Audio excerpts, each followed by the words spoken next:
Good afternoon. It is such a privilege to be here among those who shape the future. That is what you are. People who live with passion, who fight sometimes to abolish tradition, sometimes fighting to uphold tradition, but those who are in front of children are the shapers of the future. I was always so happy to have popped into existence right at the turn of the century to see the development of the automobile, but of also the aircraft. What an exciting time to be born at this commencement of the flying age. It makes me feel ancient to think that I've been flying since 1920, and I have. I was 24 when I first took my flight. My first aircraft that I purchased was in 21. But what astounding progress has been made. Perhaps I'm prejudiced, but I think flying is the most dramatic area of recent scientific attainment. In just 30-odd years, the world has seen an inventor's dream materialize by the Wright brothers at Kitty Hawk and become an everyday actuality. What an exciting time. No other phase of modern progress contrives to maintain such a brimming measure of romance and beauty, which I believe is the reason most people fly, and utility, as does aviation. And this young modern giant exemplifies, for one thing, the possible relationship between inventions of science and women. And although women have not yet taken full advantage of its uses and the opportunities, air travel is as available to them as to men. Many of you know I am an advocate for women. I make neither secret of nor apology for that fact. But you know, my concern is not just for women, but for all people. When I am asked by media or press if I consider myself a feminist, I dislike that connotation. I do feel that women often lack perspective about their place, about opportunities. And with the machine age, a woman with a particular bent, given the proper training, is the equal of any man. But my concern goes beyond that just for women. It is for the development of all people, of men and women, of boys and girls. And so often I feel the educational system can sell a child short right from the start. What a mistake it is to educate boys and girls so differently, to place them in little masculine and feminine pigeonholes. Each should be able to pursue that for which he or she is best suited. There is an ever-expanding horizon of possibilities for boys and for girls, and each should be able to pursue that for which they are best suited, for which their aptitudes and interests lie. I have been a counselor at Purdue University for the last year.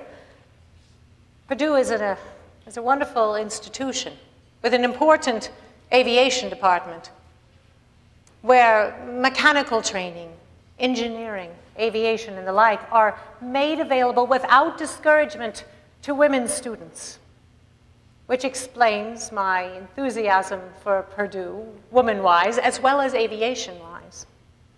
But I think that what they are doing is so important. I myself, when I was growing up, of course, with my grandmother, these were days when young girls were expected to behave like ladies. And I'm afraid I gave her a bit of a fit. Not because I was particularly rebellious, but I did have my own ideas about what I wanted to do. And I rarely let tradition or convention get in my way. And certainly as I started to pursue flight, ran into these same barriers, that it wasn't a woman's world.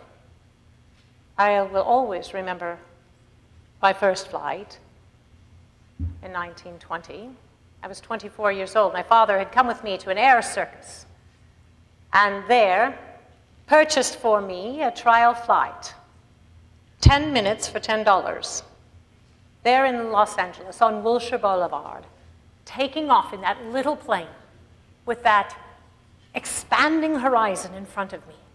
The ocean on the left, the Hollywood Hills on the right, and such a feeling. You know, it wasn't speed, and it wasn't height. It was freedom. And I knew at that instant that I would have to learn to fly. I went home that very evening and, as casually as I could muster, said to my father, I think I'd like to learn to fly. He was reading the paper. Sounds good, Amelia. So I went about the very next day, making arrangements, coming home with the bill and the proposal that my parents pay. You weren't actually serious, were you? Well, I was. And they refused to take part in any such thing. Now, whether they couldn't or wouldn't pay for flying lessons, I became more determined than ever to get that which I most wanted, to learn to fly. Many of you are on the brink of a new horizon yourself. Experiment, meet new people. Surround yourself with new ideas and with people who encourage you, and perhaps you are the voice that can speak encouragement into someone else's life as they face a new horizon and perhaps go against that which is considered traditional. I have always considered it an exciting thing to be a part of aviation. But I consider it an even more exciting thing to be the part of a new development for anybody. And what I have done is really not that exciting. What you are doing is very exciting. People do ask me about my experiences in aviation. I still fly my Lockheed Vega with the Wasp motor, which has carried me across the North Atlantic, part of the South Pacific, and to and from Mexico City last year, as well as several times across this continent. I fly because I want to, for the fun of it, which is no reason to be apologized for by man or woman. It is, in fact, the most honest motive for most of mankind's achievements, to want to do a thing, to concentrate all of one's energies upon it, is not only the surest recipes for success, it is being true to oneself. Decide what you want to do, and then act on it. Many times the most difficult thing is the decision to act. Everything else is tenacity. And fears are paper tigers. Decide what you want to do and pursue it. And surround yourself with people who tell you you can. You know, when I decided to fly the Atlantic solo in '32, I was criticized right away by the press. There was a reporter who called it a useless display of courage. I assure you that if courage were the issue, I wouldn't have pursued it. It wasn't courage. It was the desire to do. I had to prove to myself and anyone else interested that it could be done by a woman. Many and loud are the naysayers. Be one who says yea, and yes, you can. You will find yourselves frequently in a place to speak life into a new idea. Granted, there are no new geological frontiers, no new lands flowing with milk and honey awaiting discovery, but there are social and political and economic and educational frontiers of the most exciting sort, awaiting the courage, the curiosity, the spirit of adventure to pursue them. I would encourage each of you to pursue your own new horizon. And for those of you that teach and instruct young people, Help them to set their sights on that new horizon, to go against tradition, if that is what is needed. Help them to set their sights on that new horizon. Then give them wings to soar. I thank you very much for your attention, and I wish the best of luck to all of you in all of your own pursuits and in those pursuits where you will play a key part in being that voice of encouragement to another person. Thank you very much. Wait, I'm going to just wrap things up real quick. Sure. Okay. Hi, my name's Elsa Wolff, and I wanted to have a few moments to perhaps answer a question. Whenever I appear as Amelia, usually there is a question and answer period. And frequently people don't wait until I'm out of character to ask what happened and how I died, which is awkward when you're still alive, in theory. So I did want to at least address a little bit, because so much research has been done about the disappearance of Amelia Earhart. In fact, probably one of the main reasons why we even care so much about her is not so much that she was a wonderful flyer. There were, in fact, aviatrix women that were much better than she was, but she disappeared. And so that makes that a huge mystery. And what? We in America love and hate mysteries all at the same time, are desperate to solve it. But the research, and I've done hour-long presentations on the disappearance theories of Amelia Earhart. That alone can take just, it's everything from UFOs to conspiracy theories. And of course, you have to understand that part of the reason that it brought such life, this is right in 1937 when she disappeared, right at the beginning, the film industry was quite on the up and coming.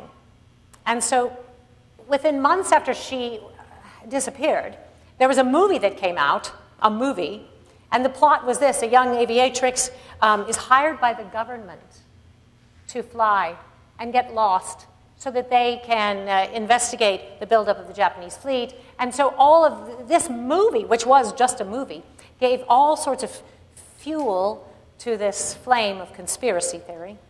That's one of the things. Another theory was that she disappeared and became a housewife in New Jersey. That poor woman was haunted till the day she died. People was thinking that she was Amelia. And she had her remains cremated and would not let any DNA testing be done. But there is recent discoveries, and perhaps many of you have seen on the news, more evidence coming to light. Bone fragments. Well, they're either bone fragments or they're turtle bones, and there's not enough DNA to really know. And it's a fascinating area just to look. One of the best resources for research information on Amelia Earhart is the International Group for Historical Aircraft Recovery, TIGHAR, T-I-G-H-A-R. And they have wonderful, wonderful research on development in the Amelia Earhart case. Richard Gillespie has also, he published a book 10 years ago saying the mystery is solved, and apparently no one was listening because there really has never been any firm evidence, but so much that can be looked into, both viable and un.